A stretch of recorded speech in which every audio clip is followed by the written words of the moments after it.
রমজান মাস পেয়ে যার গুণাগুলি মাফ করে দিতে পারলো না, তার মতো দুর্ভাগ্য আর কি হতে পারে। এই জন্য আমরা যারা এখানে আছি আমরা সর্বোচ্চ চেষ্টা করবো।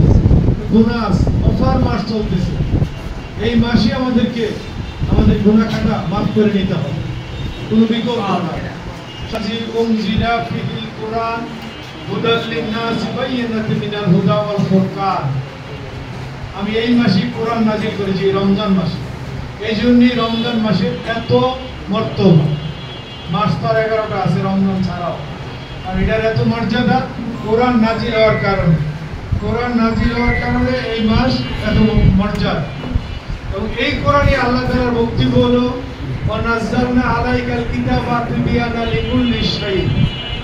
আমি এই কোরআনে সর্ব বিষয়ের আলোচনা করে দিয়েছি, কোনো বিষয় বাকি নেই যে আমি আলোচনা করি। কিন্তু আমাদের সমাজে আমাদেরকে এমন এক জায়গায় রাখছে যে তোমরা নামাজ রোজা হজ যাকাত করবা, আর কোন বিষয় তোমাদের লাগবে না। আল্লাহ তাআলা সূরা মাইদাতে আবার এক জায়গায় বলছেন যে আল-ইয়াউমা আকমালতু লাকুম দীনাকুম ওয়া আতমামতু আলাইকুম ওয়া রাদিতু লাকুমুল ইসলামা দীনা। আজ আমি তোমাদের নিয়ামতে পরিপূর্ণ করে দিলাম এই কোরআন দিয়া। তোমাদেরকে হাওলা করতে হাসানা নিতে হবে না। স্বরাষ্ট্রনীতি লাগবে, পররাষ্ট্রনীতি লাগবে, অর্থনীতি লাগবে, রাজনীতি লাগবে, তুমি অন্যের কাছে যেতে হবে না। কিন্তু আমাদের সমাজের ধারণা রাজনীতির জন্য আওয়ামী লীগের কাছে যেতে হবে, রাজনীতির জন্য জাতীয় পার্টির কাছে যেতে হবে, রাজনীতির জন্য বিএনপির কাছে যেতে হবে। এই চিন্তা যাদের আছে তারা হলো জ্ঞান পাপী। তারা কোরআন থেকে কিছু আহরণ করে নাই, শিখতেও চেষ্টা করে নাই।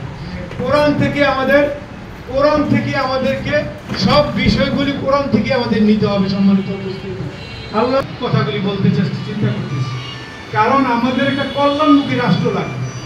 এই কল্যাণমুখী রাষ্ট্রের কথা কোরআনে আছে। এটা কিন্তু আমাদের ইমাম সাহেবের মসজিদে বলতে পারে না, বললে তার চাকরি চলে যাবে। এই জন্য কোরআনে রাজনীতি আছে, 900+ আয়াত আছে। খেয়াল করবেন আপনারা, আজকে মেসেজ নিয়ে যাবেন, নিজেরা আমল করবেন, ময়দানে বলতে কোরআন থেকে চেষ্টা করবেন নিতে, না পারলে আমাদের সহযোগিতা নিতে। কোরআনে আল্লাহ তাআলা বলছে যে রাজনীতি তোমাদের জন্য ফরজ করে দিয়েছি, তোমরা রাজনীতি অন্য দলের কাছ থেকে দাঁড় করতে হবে না। এই জন্য তোমাদের রাজনীতি দাঁড় করা দরকার নাই, রাজনীতি আমরা কোরআন থেকেই নেব। আল্লাহ তাআলার বক্তব্য হলো যে ও মিম্মা খালাকনা উম্মাতুন ইয়াহদুনা বিল হাক্কি। আল্লাহ বলতেছেন এমন একটা দল তোমাদের মধ্যে আছে, সৃষ্টির মধ্যে, যে দলটা মানুষকে কোরআন দিয়া পথ দেখায়, দলটা কোরআন দিয়া পরিচালনা। আল্লাহ বলছে, এটা আমার কথা, শুধু এই কথা বলে নাই। আরেক জায়গায় বলছে যে ওয়ালতাকুম মিনকুম উম্মাতুন ইয়াদুনা ইলাল খায়র। তোমাদের মধ্যে অবশ্যই একটা দল থাকতে হবে, যে দলটা মানুষকে ভালো কাজের দিকে ডাকবে, ভালো কাজের দিকে ডাকবে। তাদের কর্মসূচি থাকবে দুইটা, তা'মুরুনা বিল মারুফ ওয়া তানহাউনা আনিল মুনকার। তারা মানুষকে খারাপ ভালো কাজের আদেশ দিবে, অন্যায় কাজ থেকে ফিরিয়ে রাখবে। এটা ফরজ আমাদের জন্য, নামাজ পড়া যেরকম ফরজ। যদি তারা এই দল থাকে, এই দল যদি এই কর্মসূচি পালন করে, আল্লাহ বলছে উলাইকা হুমুল মুফলিহুন, তারা সফল কাম। আর যারা নাকি দল নিয়ে বিভক্ত, বলে কোরআনে রাজনীতি নাই, টুপি মাথা দিয়ে সামনে কাতারে বসে বসে হজ করে প্রতি বছর উমরা চলে যায়, আর বলে যে কোরআনে আবার রাজনীতি কিসের। কোরআনে রাজনীতি যারা বলে না তারা কোরআনের সাথে সাংঘর্ষিক করলো, তারা কোরআন মানলো না, তারা আবার জান্নাতের আশাও করলো। এই ব্যাপারে কোরআনে আল্লাহ তাআলা বলছে ওয়ালা ইয়াদখুলুনাল জান্নাতা হাত্তা ইয়ালিজাল জামাল ফি সাম্মিল খিয়ার। কখনো এই লোকগুলি জান্নাতের আশা করতে পারবে, তারা জান্নাতে যেতে পারবে না। যেমন তারা হাত্তা ইয়ালিজাল জামাল, উট যেরকম একটা সুই, সাম্মিল খিয়ার মানে আমরা যে কাপড় সেলাই সুইয়ের নাভিতে যেরকম ভাবে উট প্রবেশ করানো সম্ভব না, ওইরকম জান্নাত তাদের জন্য অসম্ভব। সম্মানিত উপস্থিতি, আমাদেরকে কোরআন থেকে সবকিছু নিতে হবে। এটা কোরআনেরই বক্তব্য, আল্লাহ তাআলা এই মেসেজ আমাদেরকে দিয়েছেন। ওই আয়াতের শেষের আয়াতে সূরা আল ইমরান 104 পড়ছিলাম, 105-এ আল্লাহ বলছেন যারা নাকি দল বিশ্বাস করে না, ইসলামের দল নাই, যারা বিশ্বাস করে না, আল্লাহ তাদের ব্যাপারে সতর্ক করে বলছেন ওয়ালা তাকুনু কাল্লাযিনা তাফাররাকু ওয়াখতালাফু মিন বাদি মা জাহুমুল বায়িনা।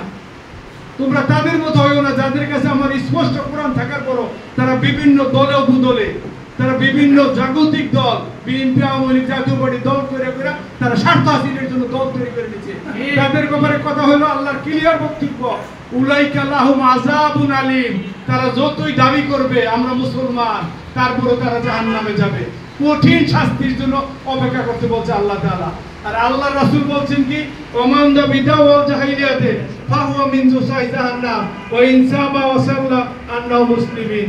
আল্লাহ রাসূল বলছেন তিরমিজির হাদিস, যারা মানুষের চাঁদাবাজি করে না, চাঁদাবাজিকে সবাই করে, সব দলে সবাই চাঁদাবাজি করে না, কিছু পরিচ্ছন্ন ব্যক্তি থাকে, তখন আল্লাহ রাসূল বলছেন যদি তারা চাঁদাবাজিও না করে, দান্দাও না করে, কিন্তু মুসলমান দাবি করলো, নামাজও পড়লো, রোজাও করলো, হজ করলো, তারপরে সে জাহান্নামে যাবে।